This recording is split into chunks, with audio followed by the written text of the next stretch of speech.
Are you still playing the game? Yes. Why'd you pause it? Pausing is the most efficient way to prevent death. So the idea of the game is to finish it, not just to survive. Oh.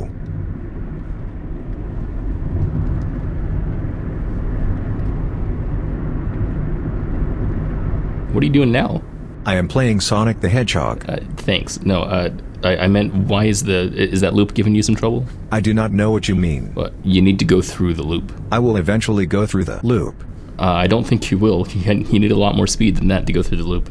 Oh.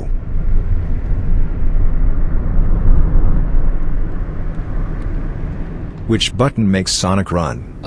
No, Sonic doesn't work like that. How does it work? You need to gain speed by holding forward for a while. Oh. No, maybe you'd have better luck with Mario. Why? Because Mario has a dedicated run button. I do not require another button. I think you might. I do not require your help with this level. Okay, if you say so. This game is broken. Maybe Sonic just isn't your thing. How would you know if Sonic is my thing? Perhaps it is my thing. Well, because I've played Sonic for years, and I feel like I'd know when someone doesn't connect with it. And you connect with Sonic? With the 2D games, yeah, quite a bit. How are you able to find this interesting? Well, because when I play the games, I feel every single bit of that intended design. What was the intended design? Well, do you remember that conversation that you and I had about Bubsy? My memory is intact. Well, I like... Wait. What? That conversation can be found here. Here? What are you talking about? I was not talking to you. Who are you talking to? Please continue. Okay, well, I really like Sonic because of the idea that his designer came up with. And what was that? Well, Yuji Naka, the guy who created Sonic, wanted to create a game that was basically running through the levels of Mario. What is so great about running in Mario? Well, I like it because it feels thrilling, in a way. I mean, there's a certain amount of concentration that you need when you're playing Mario, since there's a lot to focus on. You got to monitor your speed, make sure that you're jumping in the right height and make sure that you're not falling into gaps or enemies. It's a lot to have on your mind. You can analyze all of that information at once? Well, no, I can't think that fast, but after playing the game a lot of times, then it becomes, second nature. It feels like an exercise almost. And Sonic provides this same kind of exercise for you? Kinda. I mean, I pretty much follow my intuition, when I play the game. When Naka designed Sonic, he knew he couldn't just make a faster Mario, because the gameplay would be too hard. Mario is strategic. It would be quite difficult for a new player to just jump right into this complex platforming while traveling at high speeds. So he simplified everything, and he made what he called a one-button experience. Using the directional pad and just one button, the player can do everything they need to platform, from attacking enemies to maintaining momentum. Where Mario deals damage from above, Sonic deals damage from all directions. This gave Sonic a way to fight enemies without needing to stop. Where Mario's levels are mostly flat, Sonic's levels are mostly slopes, and this creates momentum for Sonic to continuously roll around even if you're not always holding a direction. Why would some people not connect with that kind of gameplay? Well, everyone plays games for different reasons.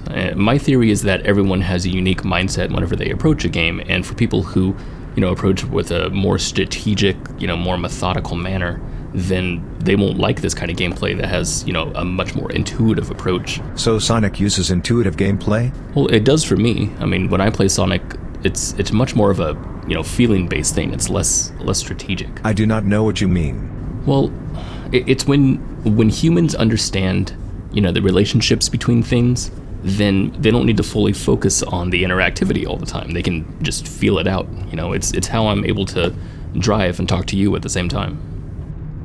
You are driving? Yeah. That is dangerous. No, it's fine. I drive all the time. Humans have flawed perception. It is not safe for a human to drive a machine at high speeds. Joe, humans have driven for a pretty long time. I am taking over. Please let go of the wheel. No, Joe, you're like 10 inches high. You're not going to be able to reach the wheel. I am driving. Please let go of the wheel.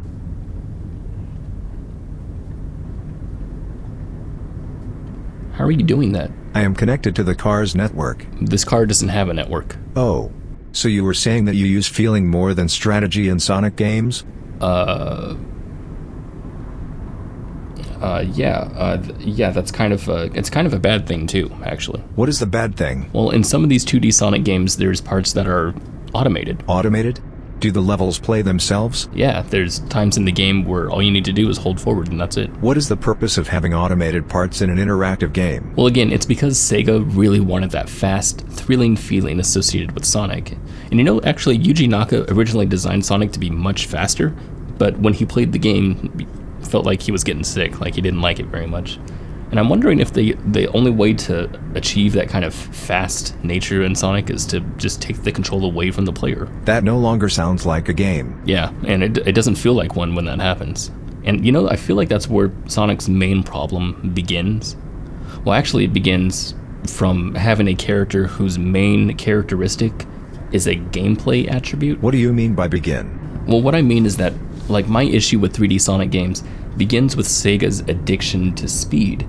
And it feels like it's super weird that they've trapped themselves in this area where they keep thinking about this very specific type of game element, and they've been wrestling with it ever since Sonic was born. Those things like those automatic parts in those 2D levels, they begin to show that this idea of speed slowly separates from the idea of control, and it feels like interactivity itself is eroding. Joe. Hello, Devon.